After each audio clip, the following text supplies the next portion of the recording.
So with Supermax deals exploding over the next decade because of the new TV rights deal, will we see players fight back against load management to stay eligible for the All-NBA teams?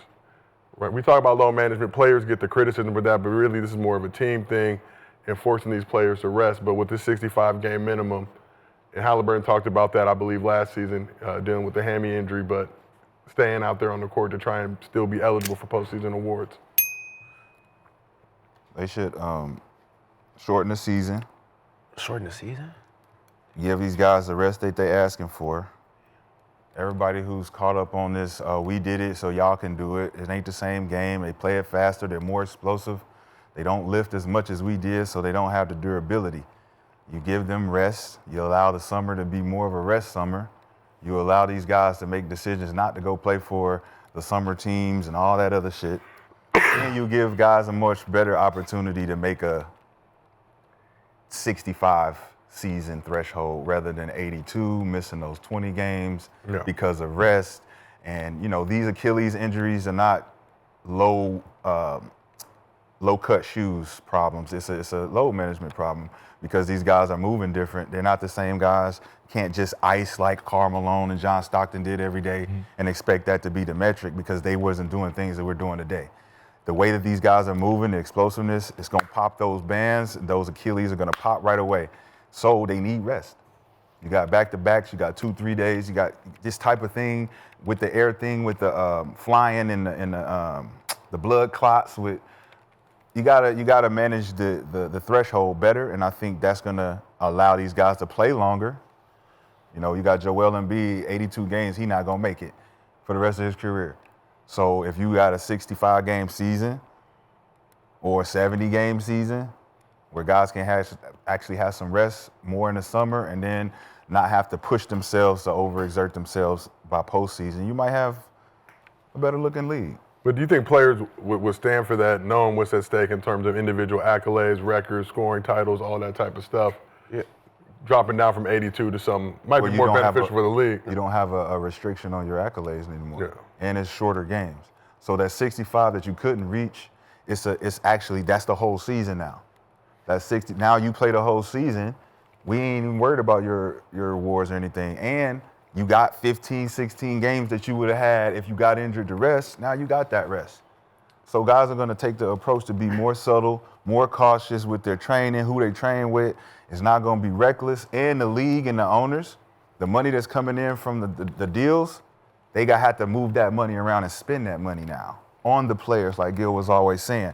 That money now is going to be spent on the medicine, the therapy, the housing, all of this stuff now compartmentalizes because you're not losing money like Jaren Jackson, 350 because it's too many guys in the pool and these guys are hurt, and all these things can be changed if they just look at it a little differently. I don't think they should shorten the season. I mean, I think the 65 game and the load management is for the owners, so they can have situations like this. I think Gil said that Memphis wouldn't be able to afford them anyways if he did get at that 345 price range. That 147 looks a lot better. Well, I think it's a game that they're playing also with it, and I think that's why it's in. But like Rashad said, guys need to take care of their bodies in the summer. So much other things going on in the world, social media and all this stuff, but I think guys need to get back into the lab and just go ghost for a minute too in the summertime. Like, come back looking better, come back more in shape. But as long as the load management in there, they can keep you off the court as long as they want because you're their investment. So if we say you ain't playing, then you just ain't playing. So this load management is for the owners though, so they can keep their money in their pockets. And that's what when they first came out and they was blaming the players, and I'm like, load management is not coming from a player, it's a coach, and that's coming from upstairs.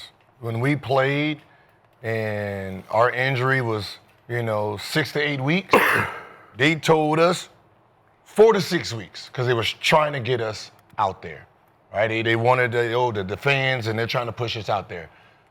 Now, 6 to 8 weeks is turning into 10 to 12. That's coming from upstairs, right? Because some of these guys were still getting voted in. They did so much so fast, like a Kawhi Leonard, and he was still making his team. And because he can make this team still with 58 games, it was hurting the owners. So the owners wanted 65 games. So they did a sweep across and see what everybody was averaging. How many games all the superstars is averaging.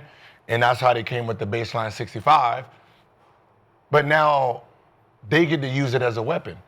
You have an ankle sprain and you think you can play, and they're like, I don't need you to go out there. That's not, a Kuminga situation. Obviously, Jaren Jack that's easy to see. Like, it was easy to see he was going to get fucked. Because I would do it. Like, I can't afford you at no fucking 350. You're not putting nobody in the seats. Nobody's coming to see you, Otis. They coming to see that wild motherfucker down there that may be throwing grenades, nuclear strike. I don't know what the fuck he gonna do, but that's who everybody's coming to see. His antics done made baseball. That's who sells. But do we have to pay him? Huh? We don't have to pay him. No, that's his ticket. No, but I'm saying, but we don't have to pay that. He's worth that. He can get that. Yeah. We don't have to give it to him. No, you don't have to, but the problem is this. It's 300, how much? 345. 345 is unlocked. Yeah. Right, that's unlocked. For the league. For the league. Right. So now, when he go, if you say, we're not matching, we're not doing that, he goes in the open market, it's not capped at 150. It's still 345. So somebody offer him 245. You still like, man, fuck that. But I'm Memphis. Memphis. I'm saying, as long as it ain't on my tab, we cool. But Hit him off the books, we good. But that's what I'm saying. But this is my question. If he's in limbo with 350 on his head with nobody willing to pick it up, where does he go from there? Right. But no matter what, he might not get 350, but he gonna get more than the 150. 100%. And that's all he give a fuck about. Yeah, I might not get the 350, but I'm gonna get 275 or something. So that's my disconnect is, if I go in the free market and I'm Memphis, I say, we're not paying you that. Mm-hmm. Now, you just got the All-NBA, deserving. Now you go into the market and you're looking around like, somebody got to give me 350. Mm-hmm. And everybody like, not me. Not me. Yeah, so and everybody looking around. And then you go into free agency and no one picks you up. But that's not going to happen. How? Somebody Are they gonna pick him up? Are they going to pay what he's worth? At least No, half, they'll pay him something. So what's the threshold of what he's worth, what he's willing to take, and what's out there? Is it 270? No, I don't know. I don't know. From the 150 to the 345. This is where you're in between. Okay. So at what point is anybody not? The other teams are like, we're only gonna give him 145. Well, now it's 5-year 147 is I think the most at the 5-year 147. Yo, they're gonna sign that nigga tomorrow. That's the Grizzlies? yeah. Hell yeah, that's the most he can $200 get. million For right now, because it happened. Yeah. But I'm saying if it didn't happen, Yeah. And it was so- still that 5 for 345.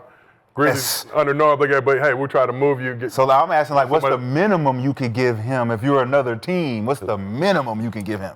The minimum, 2-something. 250. 220? 250. Yeah, that's more. 250 minimum? Yeah, with incentives. That's what, He'll a take that. 5-year, as a 5-year 250? He'll take that. But who gonna give it to him? That's my question. And I know he gonna Somebody take, gonna give he it to him take because some shit. somebody gonna give it to him because he's all NBA. Yeah. But okay, if he is all NBA, somebody got Somebody gonna give it to somebody them gonna because buy they're it. still getting a discount. They're getting a discount to the fact that if your team don't want you and nobody wants to pay you $350, you're worth $150. That's your real market, but you made this team, so you done bumped up another $100.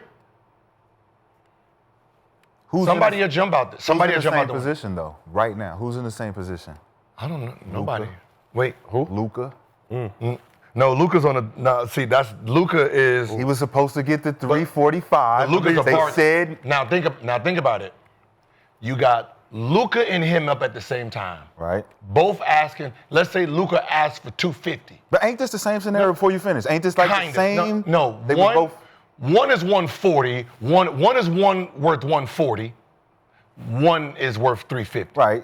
But as far as the paper, They right. both on metrics, they both can get But this much. But on paper, they both can get this, but one is worth this, yeah, one is worth here, 100%, and they both ended up in the middle. For sure. So now, let's say Jared is like, okay, we're gonna sign for 250. Cool. And then Luka signs before you at 250. They gonna drop the number. Are you signing Jared for the same price you signed Luka for? Right? You're gonna be like, well, Luka's. Yeah. No. For sure. We're not paying you the same thing we paying Luka, and that's what ends up happening. And that's what I'm fearing You got to from be. him. Then that's the problem sometimes in the NBA where people don't that's crazy. understand. If when we go into free agency, there's a marker. Yeah. We all know where we stand. Yeah, well, we're going to stop. Right? And everything depends on the person in front of us. Right? If I'm worth 50, Yeah, you'll stop the you whole worth shit. 60, Like, nah, I'm not getting less you than him. worth 70, so we only 10 million away from each other. You signed for 100, 90, 80. Off the rip. Your ass signed for 40, you fuck both us. Yeah. You shorted the market. Like what Brunson did last year. Okay. That He shorted the market for everybody. everybody's that like, was whoa, good. you ain't no fucking Brunson. You ain't no Brunson. Facts. You ain't no And that's fucking leverage. Brunson. That's leverage And for the owner. And that's what ends up happening. So as much as we pocket watch, you're hoping that someone don't fuck the market up in Yes. You want someone, when you go into the marketplace, you want someone to sign some money they wasn't worth. Because you get to piggyback off of it. I'll give you an example. Nate Robinson, when he was in New York, he left there, ended up signing in Denver, I think, for a short-term, 1-year contract.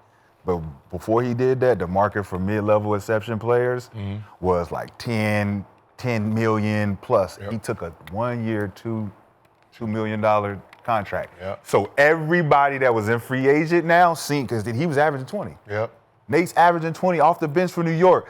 Everybody in free agency gonna hit. And he took the low, everybody had to take. JR took a less, everybody ended up taking less. And that fucked everybody up. So I understand that market shit. And it'll fuck everybody up based on who's in front of you. Hey man, he's good. He got what? Damn. We gotta settle for this?